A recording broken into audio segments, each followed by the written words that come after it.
اعوذ باللہ من الشیطان الرجیم بسم اللہ الرحمن الرحیم سبحان اللہ والحمد للہ ولا الہ الا اللہ واللہ اکبر یا ارحم الراحمین یا ارحم الراحمین اہدنا الصراط المستقیم صراط الذین انعمت علیہم غیر المغضوب علیہم ولا الضالین آمین۔ اے اللہ ہمیں سیدھا رستہ دکھا اور وہ رستہ جس پر تو نے اپنا انعام بخشا، نہ کہ وہ رستہ جس پر تو غضبناک ہوا۔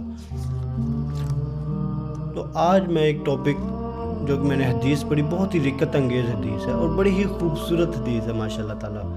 تو میں نے جب میں نے حدیث اسٹڈی کی پڑھی تو میں نے دیکھا کہ حضور پاک صلی اللہ علیہ وسلم کس طرح سے اپنے دوستوں کی یا اپنے لوگوں کی، کس طرح انسانوں کی اصلاح کیا کرتے تھے، کس طرح سے ان کی غلطی کو ہائی لائٹ کرتے تھے، کیسے ان کی غلطی کو درست کرنے کے لیے ان کو سمجھاتے تھے اور کیا انداز تھا۔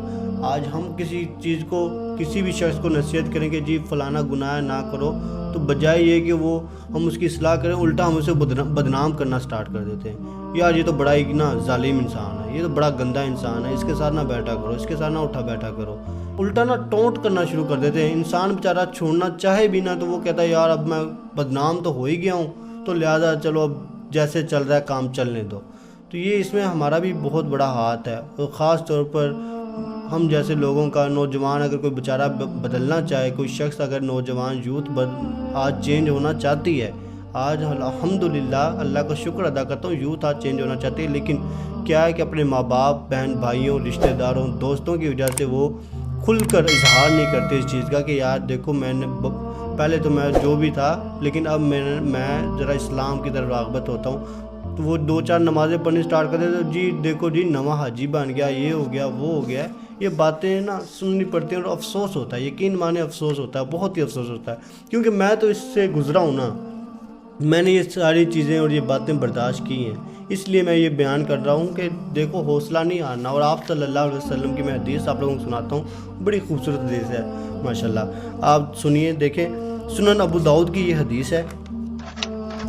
ایک صحابی بڑے ہی فیشنیبل، بڑے ہی اسٹائلش صحابی تھے، بڑے ہی ماشاءاللہ خوبصورت کپڑے پہنتے تھے، اور بڑے ہی اس کے ذرا بال بھی بڑے خوبصورت فیشنیبل قسم کے تھے، یہاں بڑے بڑے گردن تک بال آیا کرتے تھے صحابی کے، گردن تک بال آیا کرتے تھے۔ اور کچھ ایسی محفل میں صحابہ کرام نے ذکر کر دیا، اس صحابی کا نام تھا خریم الاسدی۔ تو صحابہ نے عرض کی کہ یا رسول اللہ دیکھیں وہ صحابی وہ بڑا ہی فیشنیبل ہے، یہ ہے وہ ہے، کپڑے پہنتا ہے، وہ زمین کے نیچے گھسرتے چلے جاتے ہیں۔ تو حضور پاک صلی اللہ علیہ وسلم کے لاڈلے صحابی تھے، آپ صلی اللہ علیہ وسلم محبت، شفقت اور پیار کیا کرتے تھے۔ تو حضور صلی اللہ علیہ وسلم نے نصیحت کیسے کی اور کیسے صحابی نے اپنی غلطی کو تسلیم کیا اور کیسے اس نے درست کیا، دیکھیں آپ۔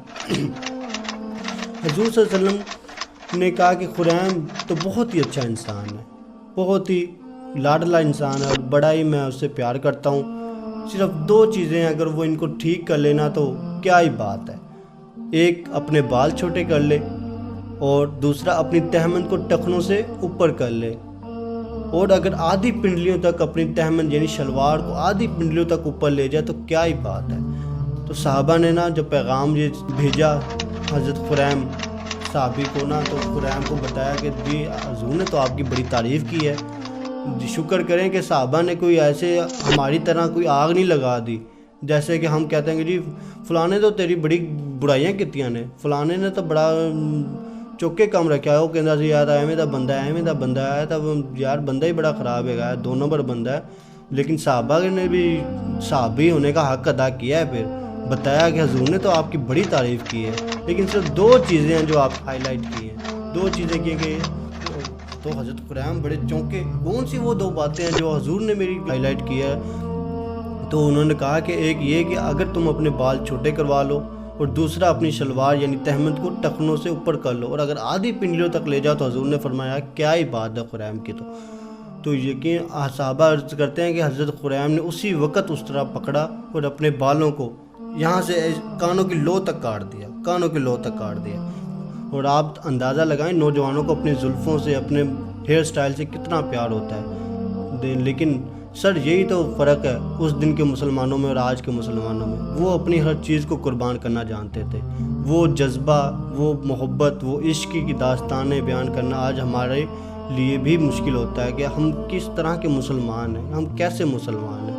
بحیثیت مسلمان آج ہم کیا قربان کر رہے ہیں؟ اللہ کے دین کا جنازہ نکلے جا رہا ہے، لوگ فحاشی کو پروموٹ کرنے میں لگے ہیں، اور ہم یہ کہہ رہے ہیں کہ جی یہ سوشل میڈیا پہ کام کرتا ہے صرف فیم کمانے کے لیے. اچھا، جو برائیاں کرتے ہیں ان کو نہیں کبھی انہوں نے ٹونٹ کیا ہوتا. جو بیچارہ اگر کوئی یہ کام کرنا سٹارٹ کر دے تو جی یہ نا پیسے کی خاطر کام کر رہا ہے تاکہ اس سے پیسے ارن کرے یا اس کو فیم مل جائے. یقین مانے ہرگز کوئی نیک انسان تو کم سے کم ایٹ لیسٹ یہ کام نہیں کرتا ہے، یہ کام یہ سوچ اور اس نظریے کے تحت نہیں کرتا. ہاں، جو فحاشی کو پروموٹ کرتے ہیں ان کا تو سب کو پتہ ہے وہ کس وجہ سے کرتے ہیں اور کس لیے کرتے ہیں. وہ ظاہر سی بات ہے پیسے کے لیے ہی کرتے ہیں، لیکن ہر نیک انسان یہ سوچ اور یہ اس نظریے کے تحت یہ کام سٹارٹ نہیں کرتا. تو بات ہو رہی تھی کہ تحمد تو فوراً سے جو اس طرح پکڑا اور اپنے بالوں کو کاٹ دیا کانوں کی لو تک، اور پھر اپنی شلوار اور اپنے تہمد کو اوپر کر لیا، پنڈلیوں سے اوپر کر لیا. تو صحابہ عرض کرتے ہیں تم پھر ہم نے کبھی بھی پوری زندگی خریم کے بال بڑے نہیں دیکھے، اور پوری زندگی ہم نے کبھی آدھی پنڈلیوں سے نیچے شلوار نہیں دیکھی. سر یہ تھا عشق کا لیول، یہ تھا مقام کہ پوری زندگی پھر کانوں کی لو سے اس نے ایک بال نہیں بڑھائے صحابی نے. حضرت خریم رضی اللہ تعالیٰ عنہ کی محبت پہ قربان جاؤں. کاش کہ یہ محبت ہمارے اندر بھی آ جائے اور ہم بھی اپنی اصلاح کریں اور ہم بھی اپنے آپ کو بدلیں اور اپنے لائف سٹائل کو اور آپ صلی اللہ علیہ وآلہ وسلم کے نقش قدم پر چلیں، اور آپ صلی اللہ علیہ وسلم کی محبت پر آج ہم اپنا ہر چیز قربان کر دیں، اپنا مال، دولت، شہرت، ہر چیز قربان کرنے کا حوصلہ رکھیں. اللہ پاک ہماری اصلاح کرے. آمین ثم آمین. جزاکم اللہ خیر الرازقین.